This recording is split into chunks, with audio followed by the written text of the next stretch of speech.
Where's it gone? I've lost my little ball. You're right there, Chief.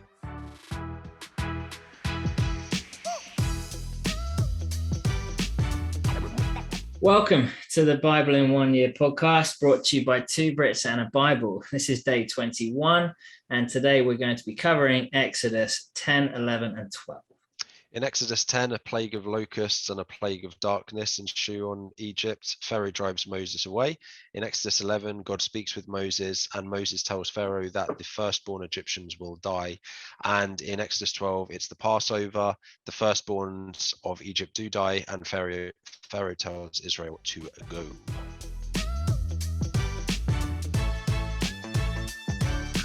All right, I'm going to just dive in this time because I've noticed sometimes you pause and wait for me, and it's a fun little game we play. Loads of stuff to cover as always, which is great. I'll just jump straight in with Exodus 10, 11. No, have only the men go and worship the Lord, since that's what you have been asking for. Then Moses and Aaron were driven out of Pharaoh's presence. So we can often, I thought, be like Pharaoh when we have a decision to make. We can kind of be filled with our own sort of greed and ambition on these things. Mm-hmm. So even when he's starting to try and release a little bit of power back because he realizes how insane this entire situation has become, he still can't let them all go the way that they ask. He's like, just the men, leave the women and children here as sort of, like hostage almost, like that, to make sure you come back and I can keep you and whatever, and I can change my mind again for the 50th time if I want to. No, that's true, man. I like that. I think there's so much in there of Pharaoh's pride, right? Yes. And it's how long until he can just humble himself? How much does he have to lose? And obviously we know, as we get to later on, eventually it's his firstborn son, but he's losing Egypt's wealth, he's losing their livestock, he's losing their food, he's losing so much. And actually this is probably still the surplus and the wealth that has been generated through Moses, who obviously was an Israelite, that has got them to this stage. And now it's all being wiped out completely due to the stubbornness and pridefulness of this one Pharaoh. Right. And it's, I didn't note down the verse, but you've just reminded me that even his advisors and people are like, just Egypt's destroyed. Like there's nothing left. Right. Yeah. So even at this point, we talked the other day, maybe yesterday's podcast, about how all through all this destruction, there are actually Egyptians finding God.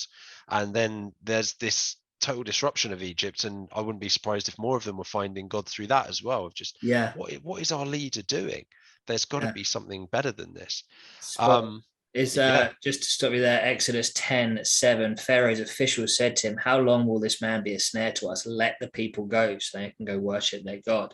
Perfect. Like, he's got people, his own advisors, his own presumably trusted advisors, being like, dude, just friggin' let it go, mate. And this is a big deal because the Egyptians thought that Pharaoh was a god on earth. So for them to be standing up to their Pharaoh, they're risking a lot. But at the same time, they're going through so much that to them, it doesn't feel like risking much. They're going to die either way, according to them. Right. Exactly. And then you have the juxtaposition, there's a fancy word for you, of the treatment of the Israelites. So among the Israelites, not a dog will bark at any person or animal. Then you will know that the Lord makes a distinction between Egypt and Israel, Exodus 11:7. So you got absolute chaos amongst the Egyptians. And then it's like, there's not even going to be a dog barking amongst the Israelites. Which, having lived in Uganda for 3 years, dogs are always barking, man. If there's wild dogs around, holy smokes, them things do not shut up. So that's a miracle in itself again. Absolutely, it is. By the way, I found my little ball. It was like underneath the bench, so I was happy with that. I'm glad to see if people haven't, people who are listening, Adam has a sort of stress relief kind of ball that he sort of fiddles with every. It's it's covered in dust though. It's like a massage ball, which is good for my that makes sense. Yeah, but that was worrying for a minute when you couldn't find that.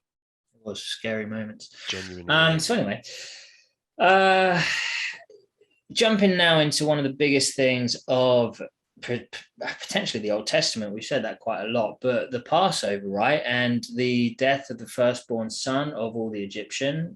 And it's huge. The thing that jumps out to me here again, I think there's so much, and that's one of the things I like about what we're doing here, is it's not necessarily just picking out the biggest points. It's kind of reading around it a little bit, which hopefully everyone listening and watching appreciates. But the level of detail that God requires of the Israelites here when it comes to actually putting the blood on the door frames, how they're supposed to do it, where they're supposed to eat the lambs, how they're supposed to be ready, everything, it's so detailed, it's so specific.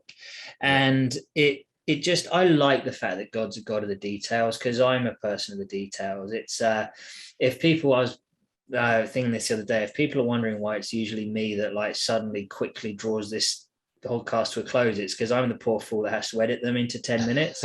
And so when we've got me or Boob waffling on, I'm like, all right, well, thanks very much, because I'm a guy of the details, right? And I enjoy doing it. But God is a God of the details. He's so specific in how we're supposed to conduct these things here, and how specific we're supposed to conduct things in our own lives.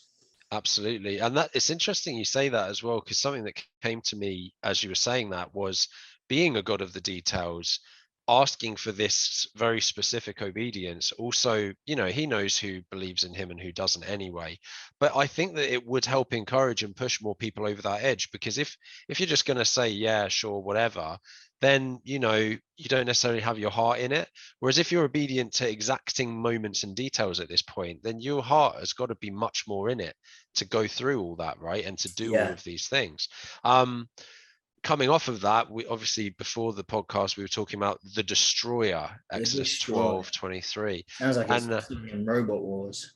Little behind the scenes, while Adam was trying to find his ball at the start there, I was reading a probably 25 or 30 page document just discussing who the destroyer is, going through intertextual references of different chapters and books in the Bible and so on. And I have to say, I feel that Adam and I are about as smart as that scholar, because he doesn't know either. We don't know, and neither does he.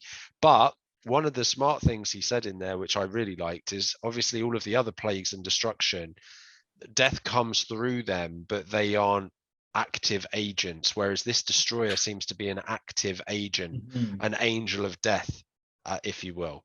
And so it's quite interesting, really, to think we don't know who it is, but I think it's something that when we did this Bible in the Year the first time round, I think it's something that Josh weighed in on. So I think it was along the lines of the angel of death, which it's just, I think, well, I don't know, above my pay grade, son. Above mine too.